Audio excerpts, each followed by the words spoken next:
అనా అనా అనా అనే ఏమన్నా పాట పెట్టుకున్నారా మందాకుండా ఎంజాయ్ చేస్తున్నావు. మనం ఇంకా నామినేషన్ అయ్యేలా ఊర్లో ప్రచారం చేయాలా వానకాలు ఇంకాలు మొక్కు ఓట్లు అడుకుందాం రానా. వానకాలు ఇన్కాలు పట్టుకునే కర్మ మనకేం పట్టిందిరా. అయినా ఇప్పుడు అంతా ట్రెండ్ మారిందిరా. సర్పంచ్ పదవి అంటే ఒకప్పటిలాక్కడ నామినేషన్ వేసి ఇంటింటికి పోయి అందరు కాళ్ళు మొక్కి చిన్నపిల్లల ముట్లు కడిగి ఓట్లు ఆడుకుంటారు అనుకునేవరా. ఇప్పుడు అంతా ఏకగ్రీవం రా. చుట్టుపక్కల ఊర్లల్లో ఇదే ట్రెండ్ నడుస్తుంది.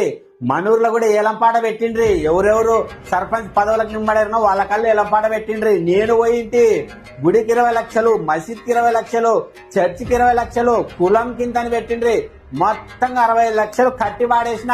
ఇప్పుడు మనమే ఏకగ్రీవము. ఎవడన్నా నింబడితే కూడా వాళ్ళ కులం నుంచి వాళ్ళే బహిష్కరిస్తారు. ఇప్పుడు మనకి ఎదురే లేదు. కొడుకులకి ఇంత ఎలక్షన్ ఓటు అయిపోని నా పెట్టిన దుడ్లకు 10 ముడ్డి మీద తన్ని వసూలు చేసుకుంటా.